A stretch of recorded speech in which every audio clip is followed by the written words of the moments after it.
In the far north of Ireland, in the land once called Moog's Half, there are houses where no one dares to sleep, doors that open by unseen hands, footsteps that echo through empty halls, and whispers that speak only after midnight. These stories were recorded in the year 1914. Eyewitness accounts from those who lived and heard and could never quite forget. Welcome, dear listeners. I am Lady S. Ashcroft, and this is the Old Ink Society. Tonight, we turn the fragile pages of that forgotten collection and revisit 11 true hauntings that once chilled Victorian Ireland to its very soul. So, draw the curtains, steady your heart, and join me now as we enter the haunted houses of Moog's Half. Our first tale takes us to a large farm near the town of Portarlington.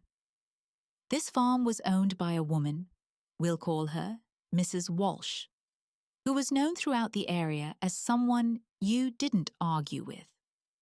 She ran everything herself. She gave all the orders, and she didn't take orders from anyone. Eventually, Mrs. Walsh died. The family buried her, and the property passed to her relatives. Everyone thought that was the end of it. They were wrong.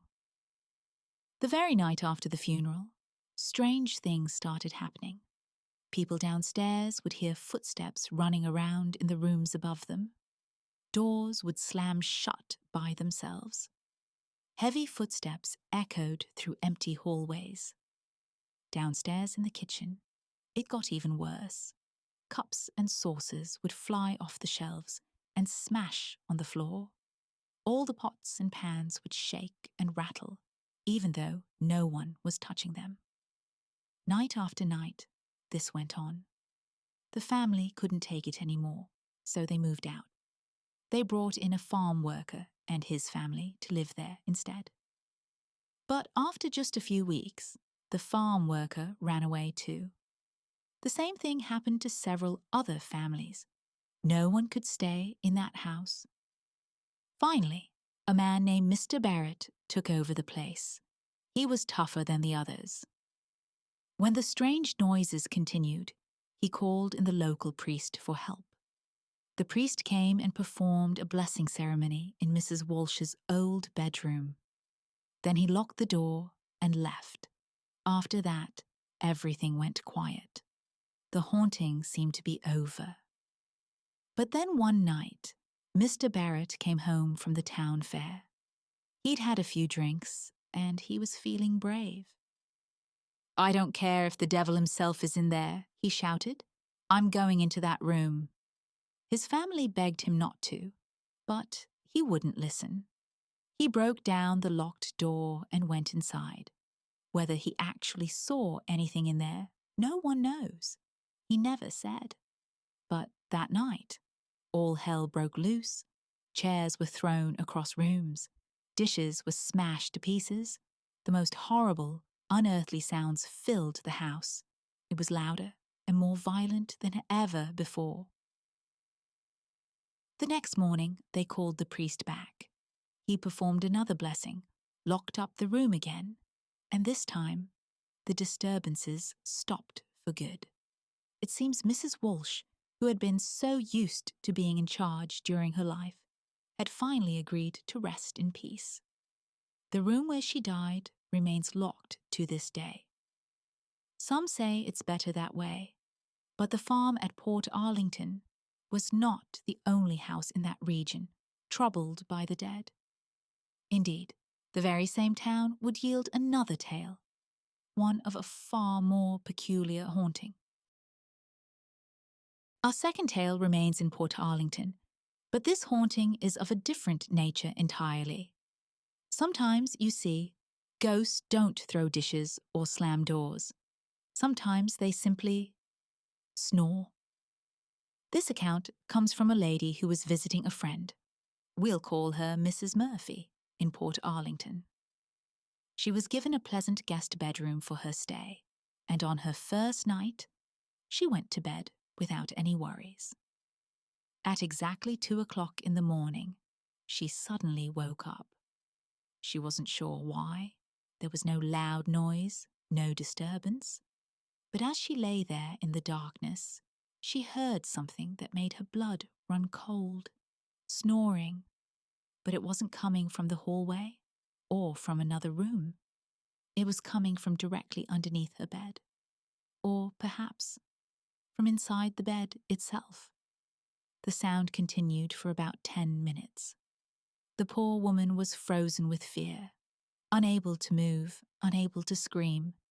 She lay there, absolutely paralyzed with terror, listening to this impossible sound. Then the bedroom door opened. Mrs. Murphy walked in and said, "I thought you might want me, so I came in." The visitor was never so relieved to see anyone in her entire life. She quickly told her friend what she had just heard. Mrs. Murphy listened carefully, then said something that was supposed to be comforting, but really wasn't. "Oh, never mind," she said. "It's only grandfather. He died in this room, and a snoring is heard every night at 2 o'clock, the exact hour when he passed away. Every single night." Some time before this, a German gentleman had stayed with the family. At breakfast the next morning, they asked him how he had slept. He replied that he was disturbed by snoring in the room during the night. But, he added, "I supposed it was the cat." It was not the cat. The family, it seems, had simply gotten used to grandfather's nightly visits. But one wonders, did they ever warn their guests beforehand? Or did they prefer to wait and see who would be brave enough to mention it at breakfast? From a snoring spirit, we now turn to something far more sinister. Our next tale takes us to Queen's County, where a family discovered that some ghosts are not content merely to make noise. This account was sent to us by a lady who experienced these events firsthand while living with her family in Queen's County. It's worth noting that her father absolutely refused to allow any talk of ghosts or haunted houses in his presence. He was a practical man who believed only in what he could see and touch. That would change. The family moved into a nice house close to a town in Queen's County. It was conveniently located and pleasant to look at. They had no thoughts whatsoever about ghosts. But they weren't there long before something strange started happening. Every single night at exactly 11 o'clock, the parlour door would open by itself. The father and mother would go to bed around 10 o'clock, while the two daughters stayed up reading. The girls always told themselves they'd go to bed before 11. But they'd get so caught up in their books that they'd forget, until they heard the handle turn and watched the door swing wide open. They tried everything to explain it. They checked for drafts, examined the latch, tested the doorframe. Nothing. There was absolutely no natural explanation for it, and there was no possibility that any person was doing it. Then things got worse. The family had visitors staying with them, and to make room, one of the daughters agreed to sleep in the parlour. She went to bed quite happily, with no thought of ghosts.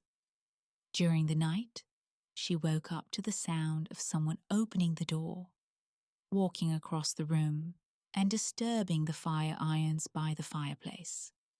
Thinking it was the servant, she called out her name. No answer.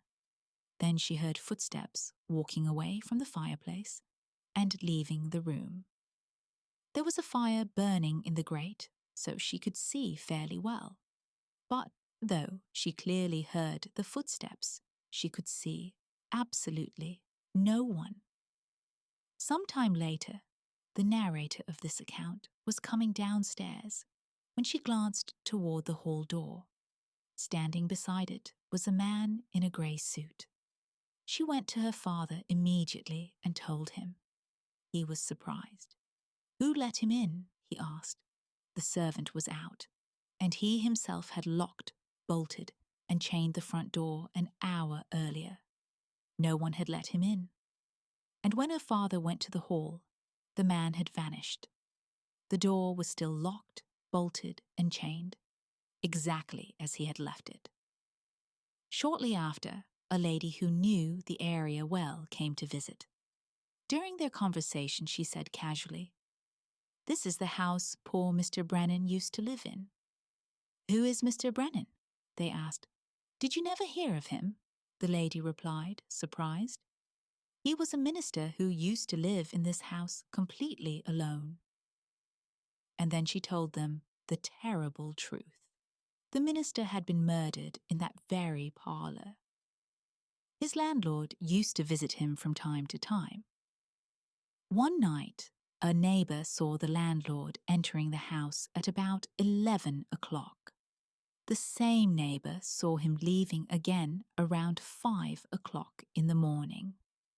When Mr. Brennan didn't come out as usual the next day, concerned neighbours forced the door open.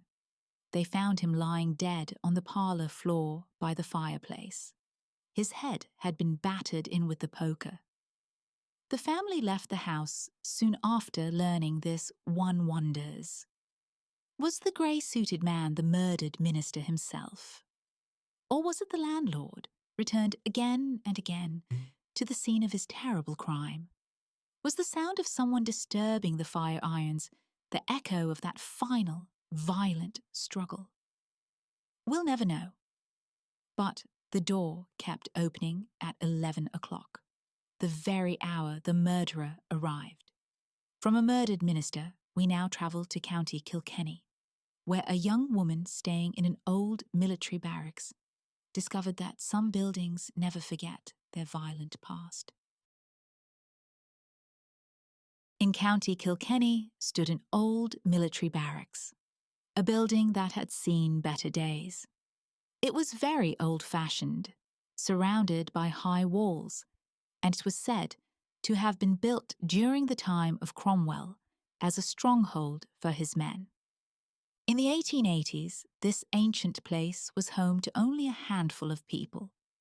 Captain Crawford, a retired military officer in charge of the building, his wife, their 3 daughters, Emma, Grace, and Lily, and 2 servants. They occupied the central part of the barracks, using the old mess room as their drawing room. A young woman named Catherine came to visit them twice, once in 1880 and again in 1881. What she experienced during those visits would stay with her for the rest of her life. On her first visit, Catherine was given a very tall bedroom that adjoined the rooms where the 3 daughters slept. The first strange thing she noticed happened every single night. At exactly 3 o'clock in the morning, she would wake up to a tremendous noise coming from the next suite of rooms that were completely empty. It sounded like huge iron boxes and other heavy objects were being thrown around with great force. This would continue for about half an hour. Then, in the kitchen directly below her room, she would hear someone violently poking and raking the fire for several minutes. This was immediately followed by the most terrible cough she had ever heard. A man's cough, very loud and violent, as if the exertion of stirring the fire had brought on a fit he couldn't control. Now, this puzzled Catherine. In County Kilkenny, the coal burned so slowly that fires only needed to be raked up once at night around 11 o'clock, and they'd still be burning bright in the morning. So why would Captain Crawford need to get up in the middle of the night to stir the fire so violently? A few days later, Catherine mentioned this to Emma, the eldest daughter. I hear such strange noises every night, she said. Are there any people in the adjoining part of the building? Emma turned very pale. She looked earnestly at Catherine and said, "Oh, I am so sorry you heard. I hoped no one but myself had heard it. I could have given worlds to have spoken to you last night, but I dared not move or speak." Catherine laughed at her for being superstitious, but Emma was deadly serious.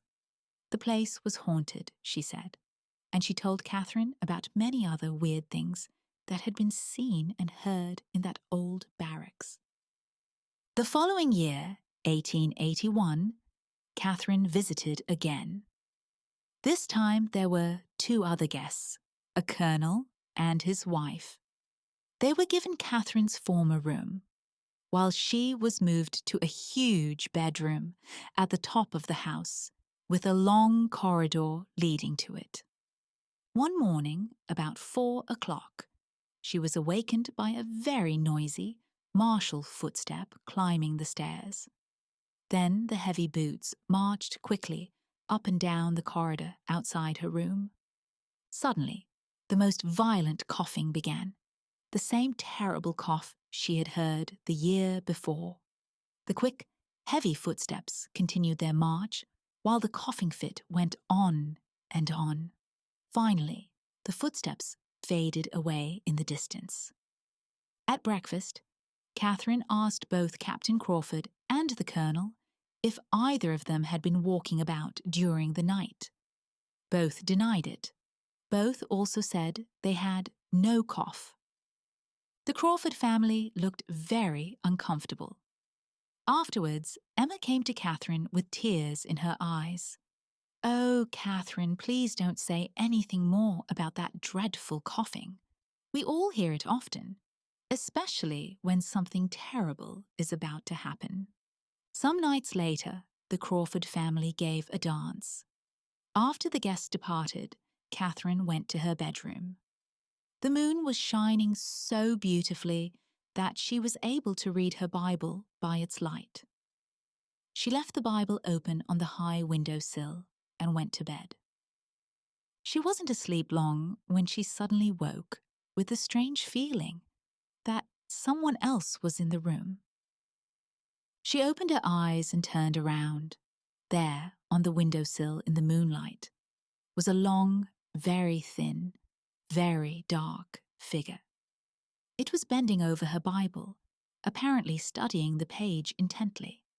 As if her movement had disturbed it, the figure suddenly darted up, jumped from the window ledge onto the washstand, then to the ground, and glided quietly across the room toward the table where her jewellery was laid out.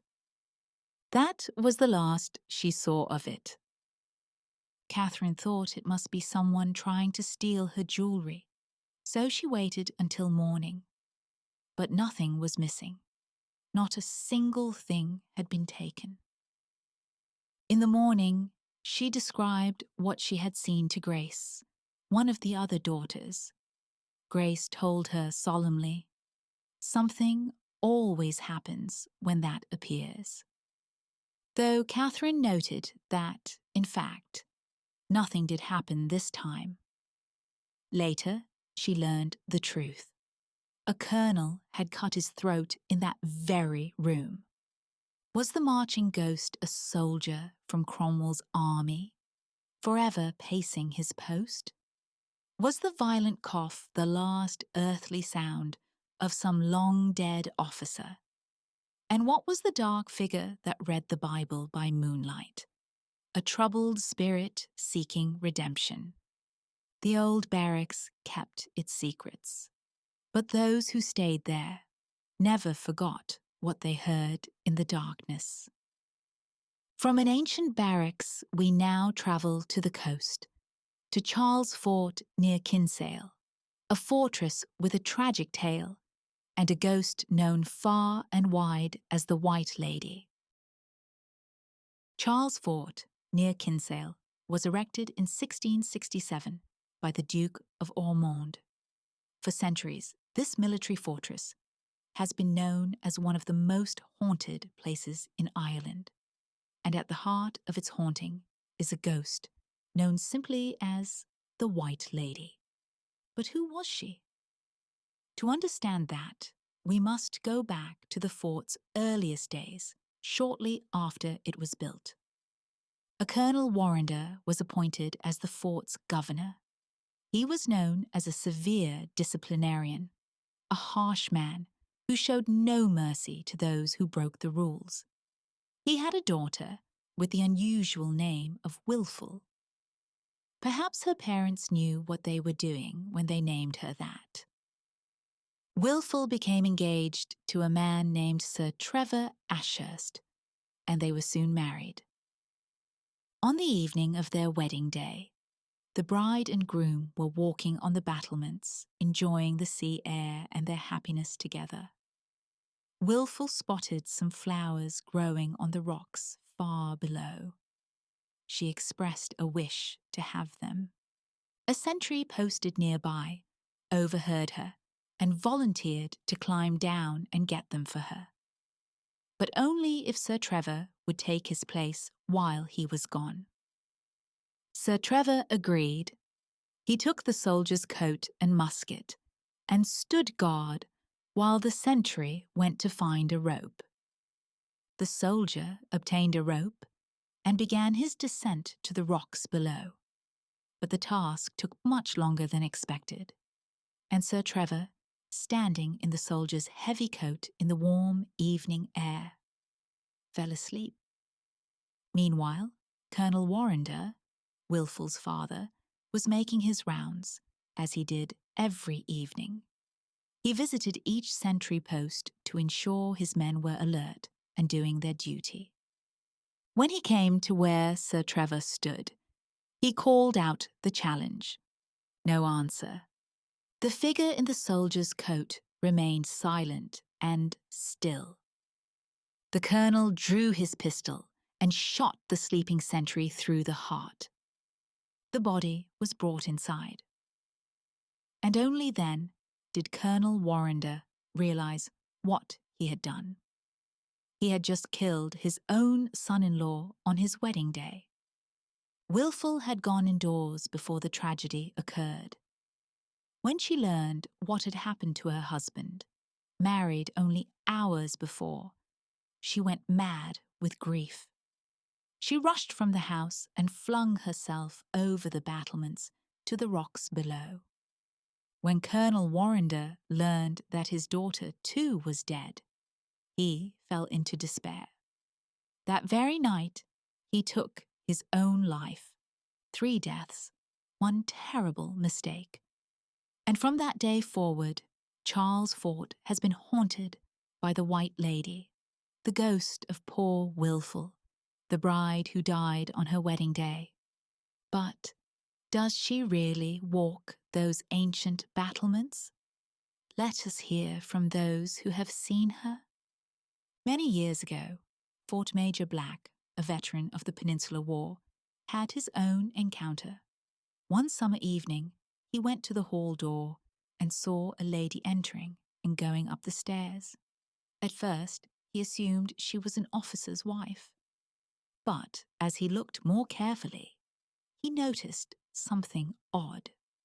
She was dressed entirely in white, and her clothing was very old-fashioned, from a century or more before. Curious, he hurried upstairs after her. He followed her closely as she entered one of the rooms. But when he stepped inside the room himself, she had vanished completely. There was no trace of anyone there. On another occasion, 2 sergeants were packing some stored supplies. One of them had brought his little daughter along. Suddenly, the child exclaimed, "Who is that white lady who is bending over the banisters and looking down at us?" The 2 men looked up immediately, but they could see nothing. The child insisted, though. She had seen a lady in white looking down and smiling at her. Perhaps the most disturbing encounter happened to a nurse who was caring for the children of a staff officer, living in the governor's house. She and the children were sleeping in a room that opened into what was known as the White Lady's apartment. One night, the nurse lay awake. Suddenly, she saw a lady clothed in white glide across the room to the bedside of the youngest child. The figure bent down and placed her hand upon the child's wrist. The child started in its sleep and cried out, "Oh, take that cold hand from my wrist." The next moment, the White Lady disappeared. One night around 1880, Captain Marvel Hull and Lieutenant Hartland were walking to their rooms. As they reached a small landing, they both saw, directly in front of them, a woman in a white dress. They stood there in shocked silence. She turned and looked toward them. Her face was beautiful, but colorless as a corpse. Then she passed on through a locked door. But the White Lady did not always appear in such a gentle manner. A surgeon stationed at the fort had been out shooting one day. When he returned, the mess bugle rang out, so he hurried to his rooms to change for dinner. But he never made it to the meal. One of the officers went searching for him and found him lying unconscious on the floor. When the surgeon recovered, he told a terrifying story. He had bent down to get his key from under the doormat. While in this position, he felt himself violently grabbed and dragged across the hall, then flung down a flight of steps. A similar thing happened to Captain Jarvis. He was attracted by a strange rattling noise in his bedroom and tried to open the door, but found it locked. Suspecting a prank, he called out. Suddenly, a gust of wind passed him. Some unseen force grabbed him and hurled him down the stairs, leaving him unconscious at the bottom. So the White Lady of Charles Fort walks still. Sometimes she is gentle, appearing to children and soldiers, her face beautiful but sad. Other times she strikes out with violent rage. Is she angry at the world that took her happiness? Does she blame all soldiers for the military discipline that led to her death? Or is she forever searching the battlements for the flowers that cost her everything? The White Lady keeps her secrets. But she has never left Charles Fort. From a tragic bride, we turn now to a more mysterious haunting. A cottage by the sea, where death announced itself through supernatural means. Near a seaside town in the south of Ireland, an old lady once built a small group of cottages. She lived in one of them herself and rented the others to her relatives. In time, all the occupants died, and the cottages fell into ruin. Eventually, all of them were pulled down, except the one where the old lady had lived. A farmer took the materials from the demolished cottages and used them to build a large house, hoping to rent it out to summer visitors. Shortly after, a gentleman took the house for 3 years for his family. A mother, father, 2 daughters, 2 sons, and a servant. It's important to note that the house had very bare surroundings. There were no trees nearby, no outhouses where people could hide, no natural explanation for what was about to happen. Soon after the family moved in, they began to hear raps, not just in one room, but all over the house, on doors, on windows, on walls. These raps varied in nature. Sometimes they sounded like a sledgehammer, loud, booming, then dying away slowly. Other times they were quick and sharp, 2 or 3 or 5 knocks in rapid succession. Everyone in the house heard them. They were impossible to ignore.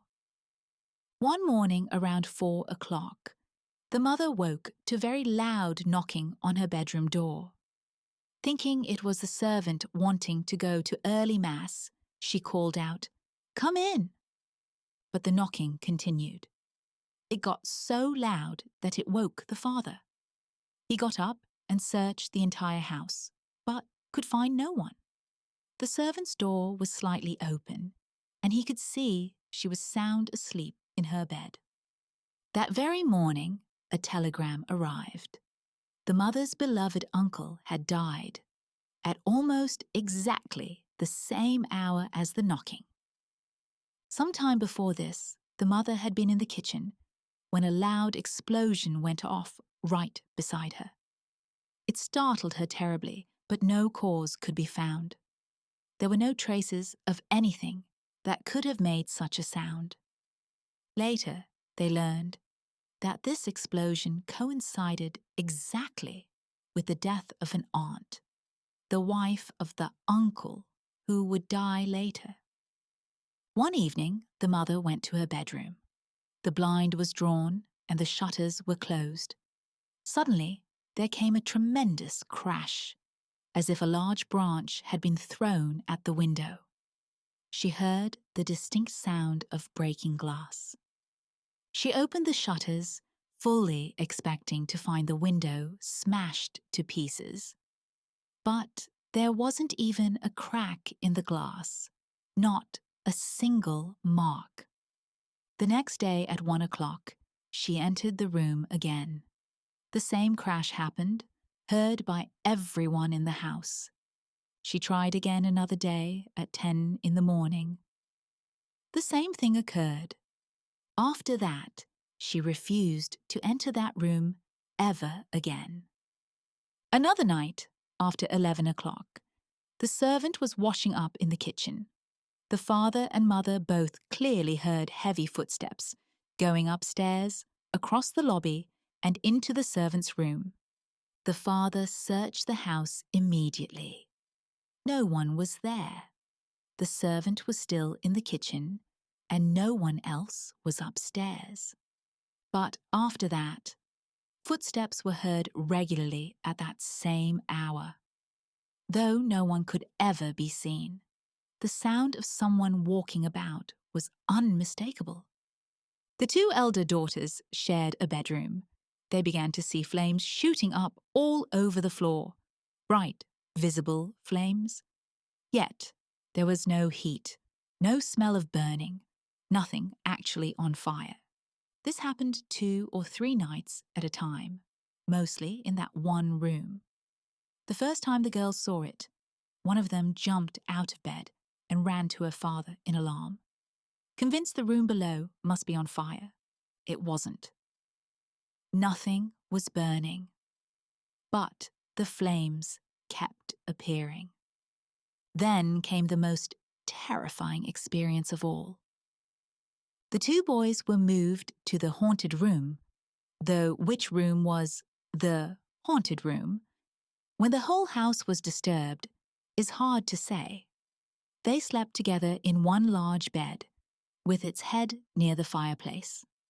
The elder boy, about 13 years old, put his watch on the mantelpiece before going to sleep. Around 2 o'clock in the morning, he woke up and wanted to check the time. He reached up toward the mantelpiece for his watch. Then he felt it. A hand, ice cold, deathly cold, laid itself on top of his own. For the rest of that night, both boys were terrorized by noises that sounded like two people rushing about the room, fighting and knocking against the bed. This continued until about 6 in the morning. At dawn, the two boys ran to their father, nearly hysterical with terror. They absolutely refused to sleep in that room again. The eldest daughter, who was not easily frightened, agreed to take the room instead. But even she was so disturbed by the nightly noises that she begged her father to let her leave it. He had no other room to give her, so he convinced her to try to adapt. Eventually, she did manage to get used to the noise and could sleep despite it. Though what that says about the level of disturbance in that house, one can only imagine. Finally, the family left the house before their lease was even up. Was the house haunted because it was built from the materials of the old cottages? Were the spirits of the old lady and her relatives somehow bound to those very stones and timbers? Or was something else entirely at work? Some presence that used the rapping, the phantom footsteps, and the icy touch to announce deaths and drive the living away. The family never went back to find out. Rapping and phantom footsteps are disturbing enough. But our next tale takes us to a rectory in Limerick, where something far more grim was hidden beneath the floorboards. This account comes from Mr. T. J. Westrop, who heard it directly from his relative, the Reverend Thomas Westrop. It concerns a house not far from the city of Limerick, a house that held a terrible secret. When the Reverend was appointed to a new parish, he had difficulty finding a suitable house. Finally, he settled on one that had been empty for many years. Strangely, though it had stood vacant, it had been kept in good repair. A caretaker who lived nearby came every day to air it out and look after it. The Reverend and his family moved in, relieved to have found such a nice place at last. On the very first night, as the clergyman was going upstairs, he heard a footstep and the rustle of a dress. He stood aside politely to let someone pass. A lady walked by him. She was dressed in very old-fashioned clothing. She entered a door facing the stairs and closed it behind her. It was only after she had vanished through the door that the Reverend realized something was wrong. He hadn't been able to get into that particular room since arriving. It had been locked, and no one could find the key. The next day, he got help from a carpenter and another man. Together, they forced the door open. As the door gave way, a mat of thick cobwebs fell down on them. Inside, the floor and windows were covered with years of dust. No one had been in this room for a very long time. The men went inside to examine it, and the Reverend followed them. Suddenly, he saw a small white bird flying around the ceiling. He cried out in surprise, and the two men turned and saw it too. The bird swooped down, flew out through the open door, and disappeared. They never saw it again. After that night, the family was alarmed by noises coming from under the floor of that same room. Every night, they would hear sounds as if someone, or something, was trying to force up the floorboards from underneath. Finally, the Reverend decided to investigate. He had the boards taken up. Beneath the floor, they found the skeleton of a child. The bones were so old that the coroner didn't think it necessary to hold an inquest. The Reverend buried the small remains in the churchyard, hoping that would bring peace. But the strange noises didn't stop. They continued, the sound of someone still trying to force up the boards from below, even though the child had been given a proper burial. And there was something else. A heavy ball was heard rolling down the stairs and striking against the study door, over and over, night after night. Yet no ball was ever found. One night, the two young daughters woke up screaming. The nurse ran upstairs to them immediately. The elder girl, trembling and pale, said she had seen a great black dog with fiery eyes resting its paws on her bed. The father ordered the servants to sit with the children constantly in the evenings. But even with 2 women present in the nursery, the same thing happened again. The younger daughter was so frightened by what she saw that she never fully recovered from it. The family left the house immediately after that. What happened in that house? Why was a child's body hidden beneath the floorboards? Was it murder? An accident covered up in shame? And why, even after a proper Christian burial, did the disturbances continue? Was the white bird the child's spirit, finally freed when the door was opened? Or was there something else in that house? Something darker than the spirit of an innocent child? The black dog with burning eyes suggests something more sinister. In Irish folklore, such creatures are often harbingers of death or demons in animal form. Perhaps the child's spirit wasn't the only thing trapped in that house. Perhaps something evil had been sealed in there long ago, and the Reverend had accidentally let it out. We'll never know for certain, but the house stands empty once more, and no one has dared to live there since. From Limerick, we journey now to the hills of East Clare, where an old ruined house witnessed horrors that would drive a family to the edge of madness. In the hills of East Clare stood an old ruined house with a reputation for being desperately haunted. From at least 1865 until the house was finally dismantled, no one could live there in peace. What I'm about to tell you comes directly from family members who experienced these terrors firsthand, the mother and children of the Westrop family, who tried to make this cursed place their home. One night, the mother and father were lying in bed when they heard a terrible sound, creaking and grating, as if a door were being forced open. The noise came from a passage where there was a door that had been nailed shut and clamped with heavy iron bands. No one should have been able to open it. Then they heard footsteps, heavy footsteps coming down the passage toward their bedroom. The footsteps stopped at their bedroom door for a moment. Neither of them dared to move.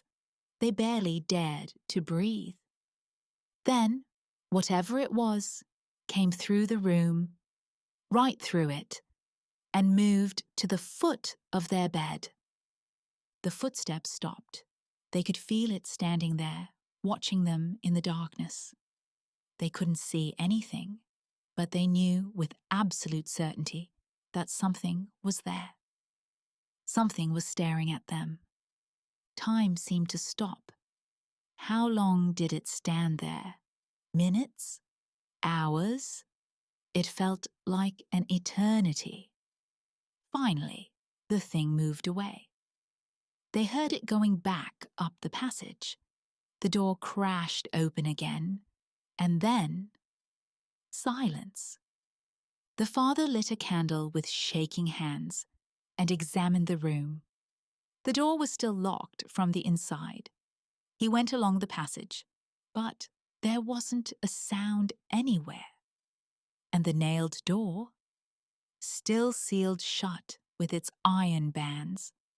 Whatever had walked through their room hadn't needed to open any doors.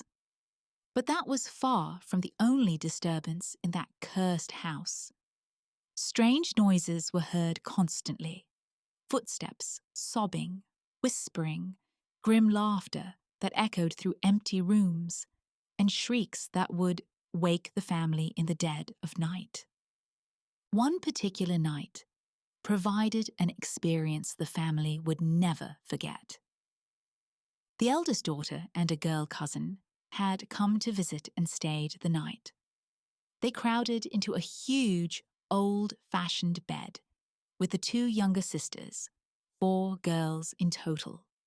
Before going to sleep, they carefully drew the bed curtains all around and tucked them in securely between the bed and the wall.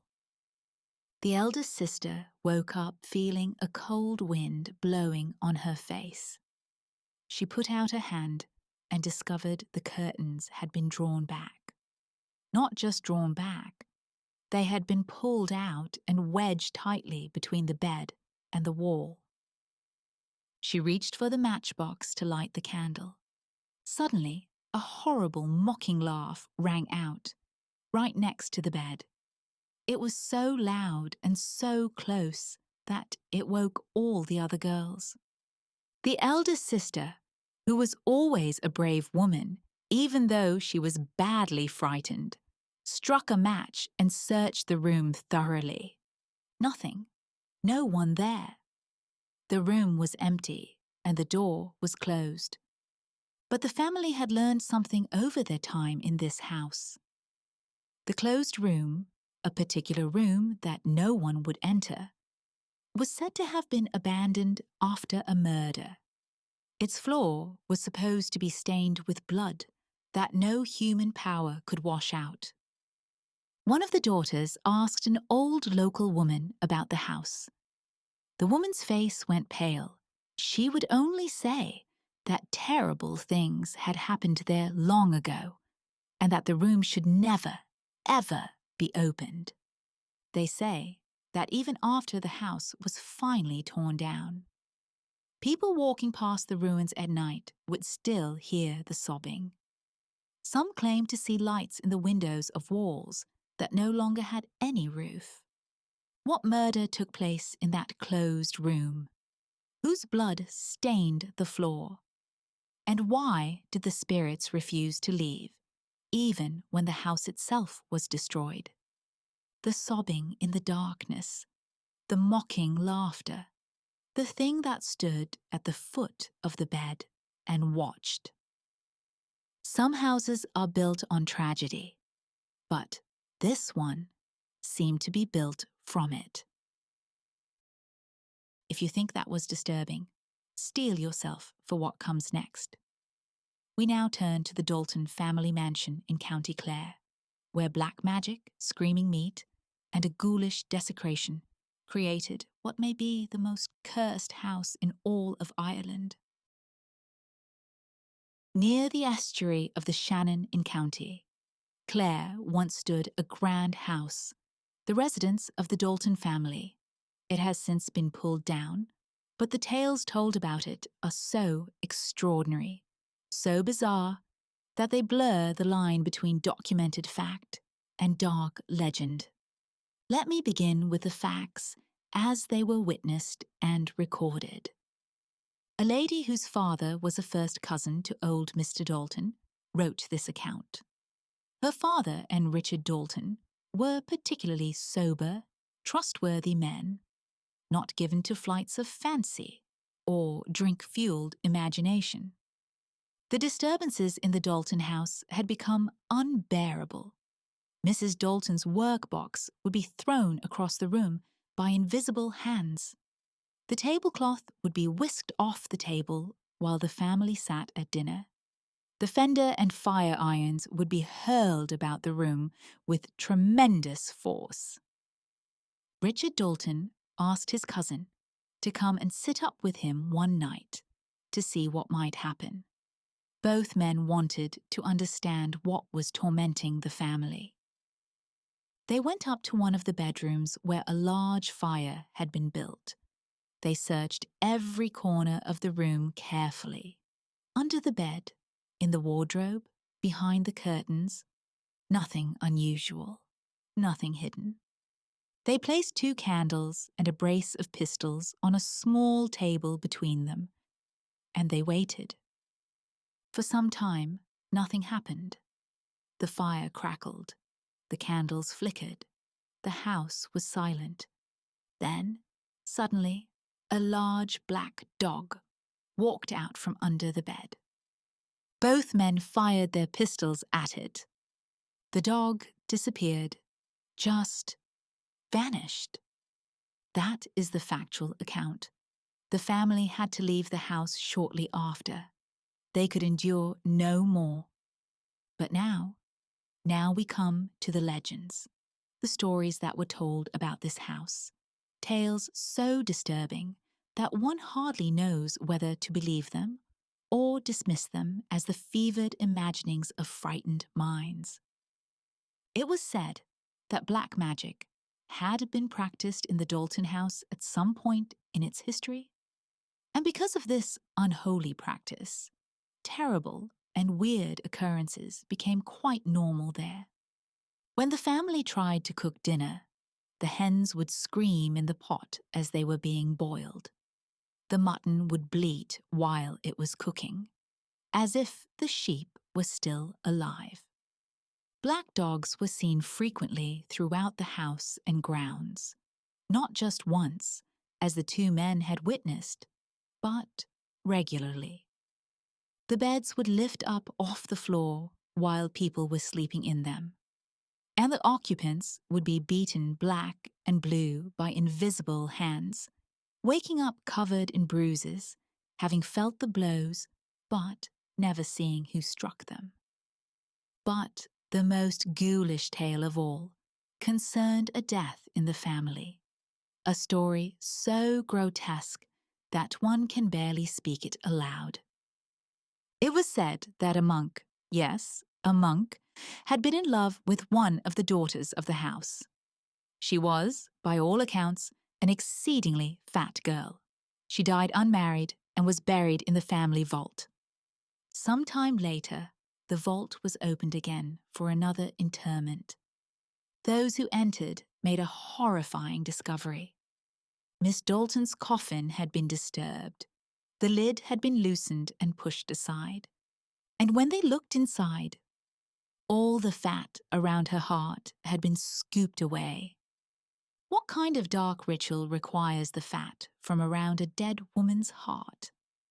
What manner of person, monk or otherwise, would commit such a desecration? The documents don't say. Perhaps no one dared to investigate further. Perhaps some knowledge is too dangerous to pursue.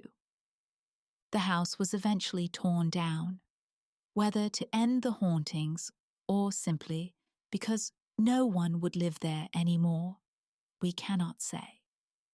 But one must wonder, when they demolished that cursed mansion, did the evil finally dissipate? Or did it sink into the ground, waiting for someone foolish enough to build there again? The black dogs, the screaming meat, the invisible attackers, and the violated grave, all connected to whispers of black magic and forbidden practices. Some houses are haunted by tragedy. This one seemed to be haunted by something far worse, by deliberate evil.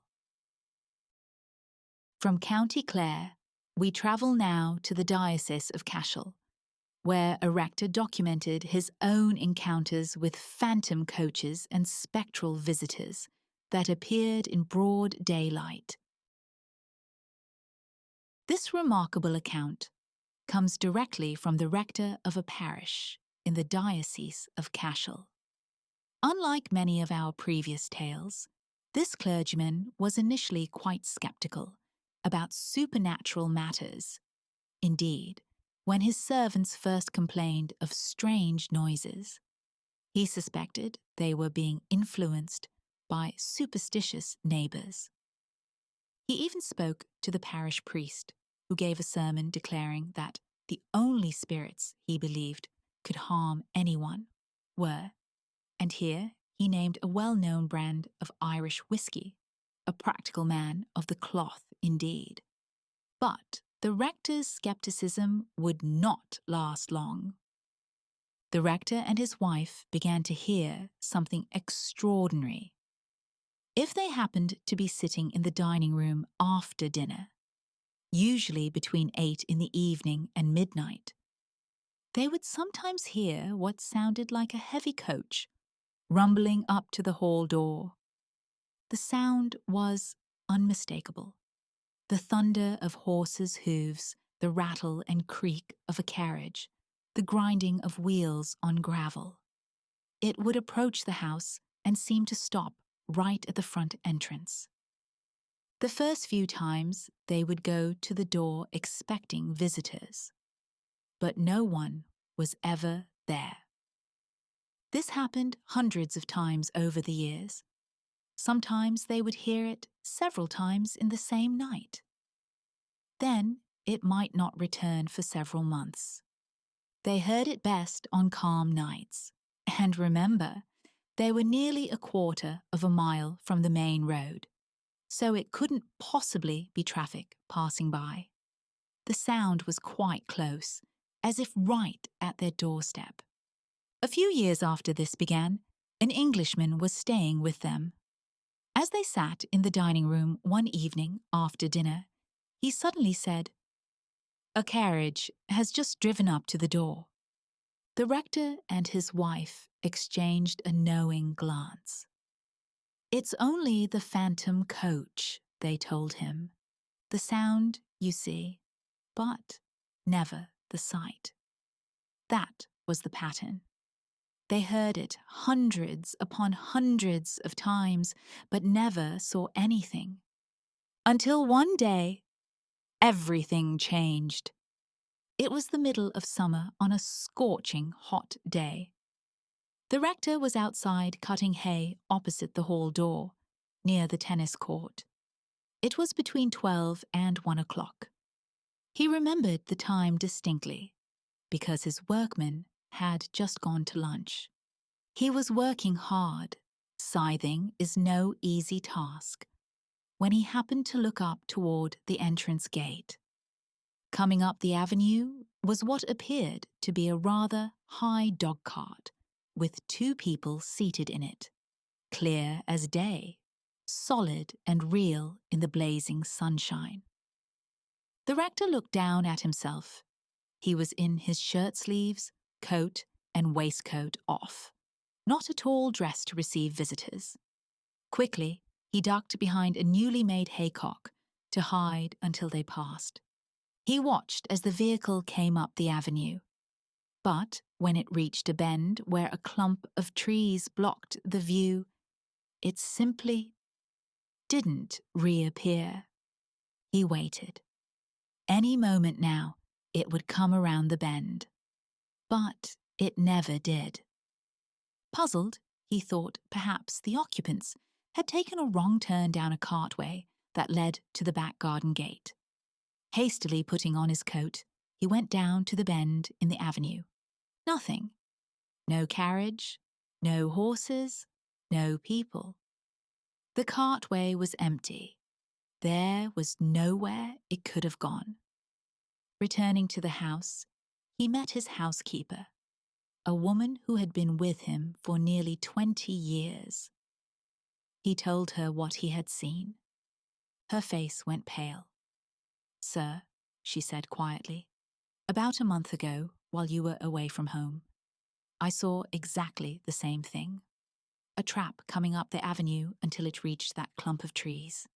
When it didn't appear on the other side, I went down to look. There was nothing there." She paused. "When your man came back from the station half an hour later, I asked him if he'd come halfway up the avenue and turned back. He said no. He'd only that minute arrived straight from the station." She had been too frightened to tell the rector before, thinking he would laugh at her. The rector wrote, "Whether the spectral gig which I saw and the phantom coach which my wife and I have often heard are one and the same, I know not. But I do know that what I saw in the full blaze of the summer sun was not inspired by spirits." And here he meant the whiskey the parish priest had mentioned. But the hauntings at the rectory didn't end there. One dark evening around 6 o'clock, the rector was in the motor house working on the car engine. The car was nose in, so he was at the farthest point from the door. His man had gone down to the village with a message. About 10 minutes after the man left, the rector heard heavy footsteps enter the yard and walk over to the motor house. He could feel that someone was in the building, quite close to him. "Hello," he called out, using his man's name. "What brought you back so soon?" No reply. He picked up his electric lamp and went to the back of the motor to see who was there. Nothing. No one. He searched the yard with his lamp, but could find no one at all. About a week later, under almost identical conditions, he heard the heavy footsteps again. Once more, his search revealed nothing. And then there was the matter of the presentiment. The rector had hired a man from Queen's County who arrived on a Saturday evening. On Monday morning, he set the man to sweeping the avenue. The rector went out in his motor car around 10:30. The man was working away with his wheelbarrow and tools. But shortly after the rector left, the worker abandoned his tools, right at the spot where the spectral gig had disappeared, and came running up to the house in a state of terrible agitation. He told the housekeeper that he was absolutely certain his brother was dead. He had lived with this brother all his life, and he just knew, something terrible had happened. He had to go home immediately. The housekeeper tried to convince him to wait for the rector's return, but the man was nearly hysterical. He changed his clothes, packed his box, and said he had to catch the next train. Just before the rector returned home at noon, a telegram arrived. The man's brother had died suddenly that very morning. He was to return home at once. When the rector arrived, he found the worker almost in a state of collapse. The man caught the next train and was never heard from again. So the rectory held many mysteries. The phantom coach that was heard but not seen, the spectral gig that was seen but made no sound, the heavy footsteps of an invisible visitor, and the strange presentiment that came to a man at the very spot where the ghostly vehicle had vanished. Were they all connected? Was the avenue itself somehow cursed or enchanted? Or did the rectory simply sit on some thin place where the boundaries between worlds grew uncertain? The rector never found the answers, but he documented everything carefully, knowing that what he had experienced in broad daylight, stone-cold sober, defied all rational explanation. And now, dear listeners, we come to our final tale. If you have made it this far through these accounts of Victorian terror, prepare yourself, for we are about to enter Kilman Castle, described by some as perhaps the worst haunted mansion in all the British Isles. And there you will meet something that cannot be named, something that the family simply called it. Kilman Castle, the name itself is a pseudonym, for the family still resides there, stands in the heart of Ireland. It has been described as perhaps the worst haunted mansion in the British Isles. Whether it truly deserves that title, I cannot say. But after hearing what occurs within its walls, you may well agree. The present writer of the original account visited this castle and was shown through it by the lady of the house, who writes novels under the pen name Andrew Mary. She documented the phenomena in detail. The castle itself is a grim, grey, bare building. The central portion is a square tower of the usual type, built on rock, with a slight slope from base to summit that gives it an appearance of tremendous strength. On either side are more modern wings, one of which ends in what is known as the priest's house. Now, to the ghosts. And there are many. The top floor of the central tower is a large apartment called the chapel. It clearly served that purpose in ages past. At one end is what is said to be an oubliette, now almost filled in. Occasionally in the evenings, people walking on the roads or working in the fields will see the windows of this chapel suddenly light up for a few seconds, as if many lamps had been brought into the room all at once. Then, just as quickly, the light vanishes. This is certainly not the work of servants. From personal testimony, that chapel is the last place on earth any domestic would enter after dark. There is also a legend of buried treasure, somewhere in or around the castle. The story goes that an ancestor was about to be taken to Dublin on charges of rebellion. Fearing he would never return, he buried a crock full of gold and jewels somewhere on the grounds. But contrary to his expectations, he did return. Unfortunately, his long imprisonment had driven him mad, and he could never remember where he had hidden his treasure. Some time ago, a lady named Miss B, who was known to have psychic abilities, was invited to the castle in hopes she might locate the treasure in this. She failed. But she did demonstrate something remarkable. As she walked through the entrance hall with the lady of the house, she suddenly stopped and laid her hand upon the bare stone wall. "There is something uncanny here," she said, "but I don't know what it is." In that very spot, some time before, 2 skeletons had been discovered walled up inside. Later, Miss B attempted automatic writing, or perhaps attended a séance. The record is unclear. During this session, a message came to her from the spirit world. It stated that the treasure at Kilman Castle was hidden in the chapel, under the tessellated pavement near the altar.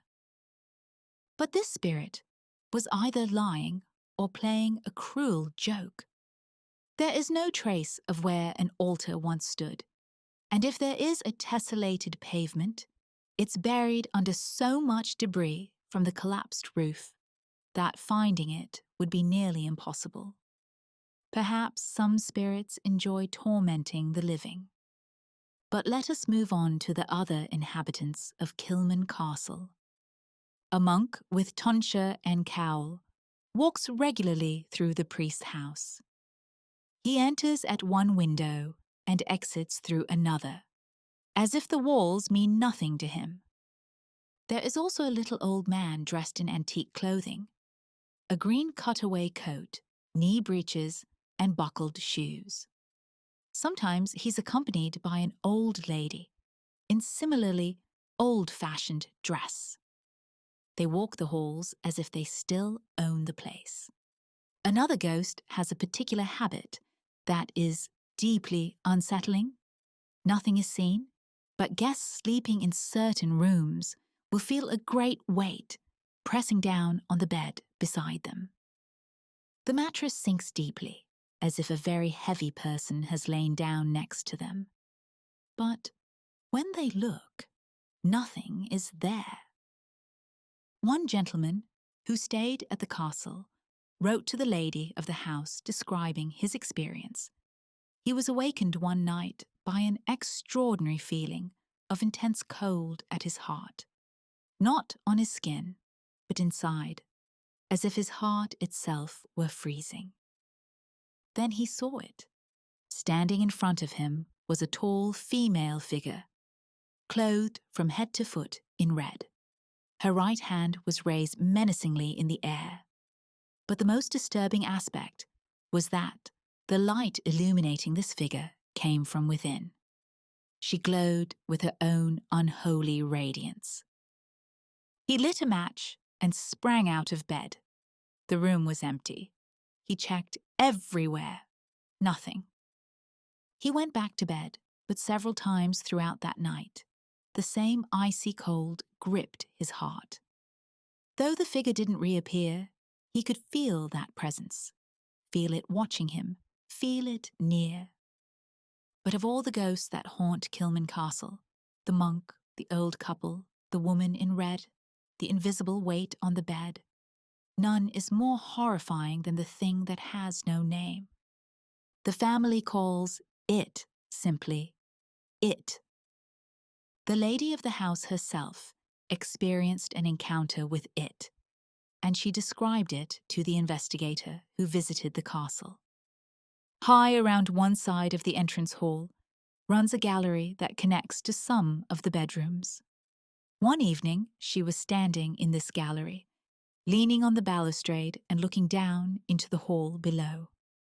Suddenly, she felt two hands laid on her shoulders. She turned around sharply. It was standing right beside her. She described it as being human in shape, roughly human at least, and about 4 feet tall. The eyes were like two black holes in the face. The whole figure seemed as if it were made of grey cotton wool, insubstantial and yet somehow terribly present. But worst of all was the smell. It was accompanied by the most appalling stench, the unmistakable odour of a decaying human body, the smell of death itself. The lady fled. The shock of that encounter stayed with her for a very long time. What is it? No one knows. It's not the ghost of anyone who lived there. At least, no one will claim it. It has no story, no history, no identity. It simply exists. Some have theorized that it is something older than the castle, something that was there before the stones were laid. Others believe it's a manifestation of pure evil, drawn to the place by the violence and death that occurred within those walls over the centuries. The two skeletons walled up, the oubliette in the chapel, the treasure buried by a man who went mad. One begins to see a pattern of darkness and suffering. Perhaps it feeds on such things. Perhaps it is the accumulated malevolence of centuries given form. Or perhaps, and this is the most disturbing thought of all, it is something we were never meant to understand. Something that exists in the spaces between life and death, between the material and the spiritual. Whatever it is, it remains at Kilman Castle. The lady and her family still live there. They have learned to coexist with their supernatural residents. The monk, the old couple, the woman in red. But it is different. When you feel those hands on your shoulders, when you turn and see those black holes where eyes should be, when that stench of decay fills your lungs, you understand that some things in this world are beyond our comprehension. Some things cannot be explained, cannot be reasoned with, cannot be exorcised. Some things simply are. And so concludes our journey through the haunted houses of Victorian Ireland. 11 tales of terror, documented by witnesses of standing, clergymen, military officers, landed families, people who had everything to lose by speaking of such things, yet who could not remain silent. Thank you for joining me on this journey into the darkness. Sleep well, if you can.